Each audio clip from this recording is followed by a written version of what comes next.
The Utah Jazz were a bit feckless all night long and were unable to really ever get in this one as Atlanta jumped early, stayed ahead often, and a slight surge at the end was exciting, but probably irrelevant.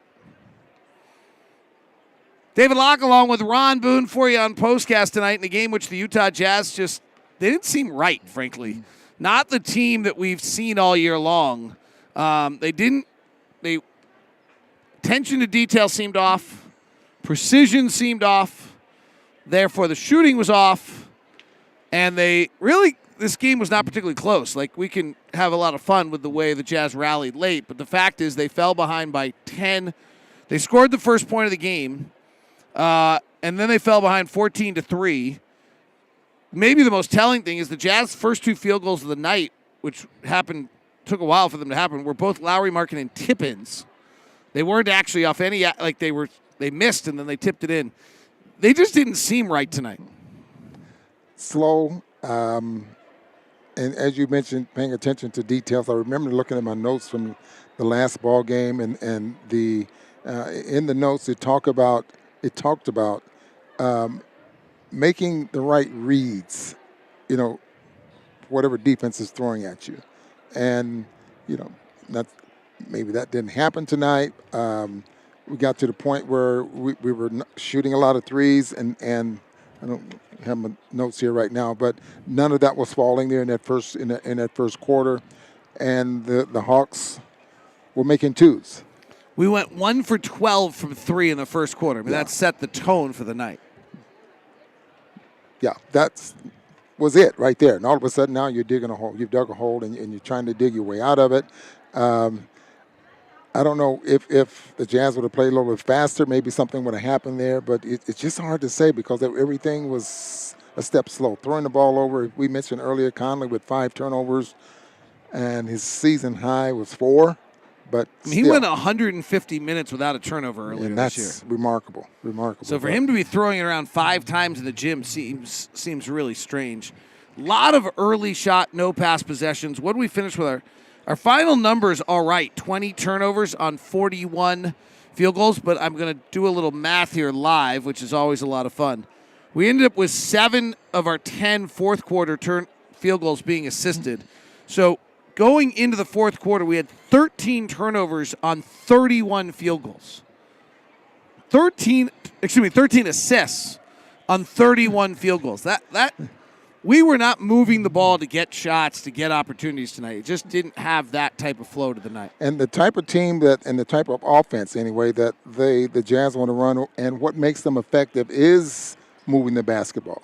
But you get the feeling that Atlanta just took the Jazz out of something there. That they was able to switch all over the floor, 1 through 5 there, and then in that second quarter, like Capella was dropping, made Kessler he just was ineffective tonight. I thought Kelly Olynyk was very ineffective there in the first half. Even though he ended up with 10 rebounds, but offensively and defensively, he was a step slow there as well. So Walker's been brilliant for a long time. Tonight he plays 17 minutes. He does not play the fourth quarter. Few questions in our chat room. Did you see anything from Walker tonight that you thought meant he should have played the fourth quarter? I thought those early fouls, really, really hurt him. And I think going forward, the experience of playing in the fourth quarter probably would have been best for him. But whether or not the coach felt like, if we're going to win this basketball game, we need to win it without him on the floor. And, we needed shooting, we needed scoring, and he cannot, he's not going to anyway, even attempt anything from 15 feet away from the basket. Yeah, Walker, he didn't have an impact on the game when he was out there tonight. He was minus 15 in 17 minutes. He just, maybe amped up Rising Stars, maybe amped up playing Atlanta, his hometown. It's an interesting question of whether there was a play really early in the game that was his first foul. It was a bad call. Yes. And we wondered whether you should have challenged it just to not have Walker get a foul. And then in the next play, he gets his second foul and sits down. I still think the decision is probably right to not challenge that early, but ironically enough, we never had a circumstance by which to, not ironically, but just as, in hindsight, we never had another chance to use the challenge. So you can do that every single game, but you got to make the decision at the time with the information you have, and the information you have is we have another 44 minutes to play, and you can't challenge in and out of bounds possessions late in the game unless you have a challenge. So those aren't, those are the ones that have changed the way people challenge. So probably the right decision to not challenge there, but you do kind of wonder individually to Walker. DeAndre Hunter, who was the fourth pick of a draft, was kind of the player that altered this game. Like, Trae Young did his thing. He had 27, 10 of 19. But the 26 from Hunter on 10 of 15 and the mid-range jumpers and the fast breaks and getting out, he was kind of the one that caused that I think is the reason Atlanta won this game. Like, that extra bounce they got from him. I go along with that because every time it seemed like, and especially in the fourth quarter when the Jazz had something going, it was his three-point shot there in that right corner. I think he got 2 of them. Olynyk trying to help out, make sure that Trae Young or Murray doesn't get to the basket and slacking off, and he goes out to challenge the shot, and it's a little bit too late, and I think Hunter knocked down a couple of threes there when the Jazz, I thought, was surging a little bit, but I totally agree with you. That was a great ball game for him. I mean, scoring-wise, he was 3 for 5 from three-point line. The weird thing about this night, you talk about the pace, is the Jazz just didn't have a lot of juice. The only time there's any juice tonight was a 2.5-minute sequence of just Jordan Clarkson playing 1-on-5. Yeah. And it worked, but it's not a way you can play a basketball game all night. But that was really the only time all night in which I thought there was much pace to this game. Yeah, we played at Atlanta's pace. And you talked about Trae Young letting the ball walk up the floor and run a time off the clock, that type of thing. But that's the pace they want to play. They don't they'll run after a made basket or push the ball ahead after a made basket or something like that, but it was still at their pace. They average 116 points a ball game, and they give up 116. But, most of the time it's also some pretty good shooting. Yeah, coming into the night, Atlanta had scored and allowed the exact same amount of points for the entire season, amazing. Which is a crazy note for you. Ochai Agbaji closed the game again tonight. He ended up playing 24 minutes. He didn't play the first 12 minutes, so he ends up playing 24 of the final 36 tonight.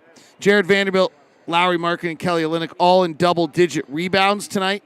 Jazz had 20 assists for 15 turnovers, which is it just didn't seem right. The first half we really thought was like the worst half we've seen. They then kind of battled through it.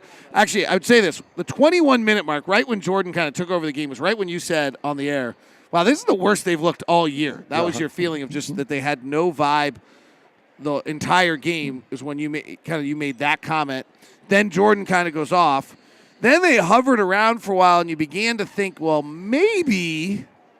But then every time, I think we had a note that they cut it to single digits 8 different times. 7, I think, as low as they got it. Until the final moments of the game when they got it down, with some of those threes and things like that, but then never really had the surge. So, bummer.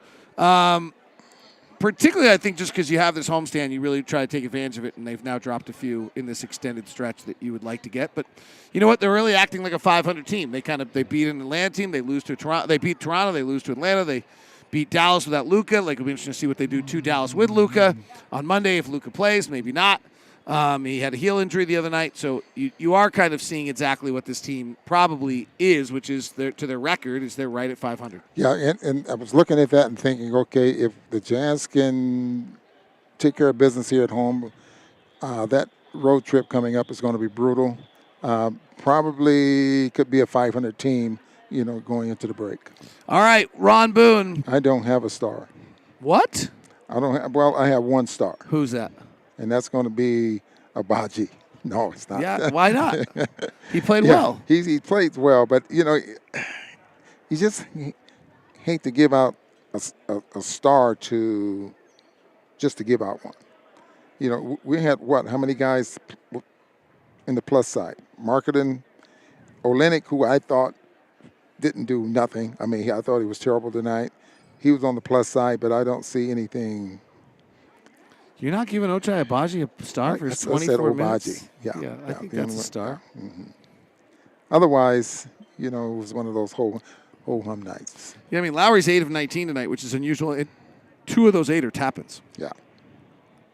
All right, Ron has banned stars tonight. Maybe that sums it up. All right. So you're not giving out any. Well, I'm scared to now. No question. I'm scared of you.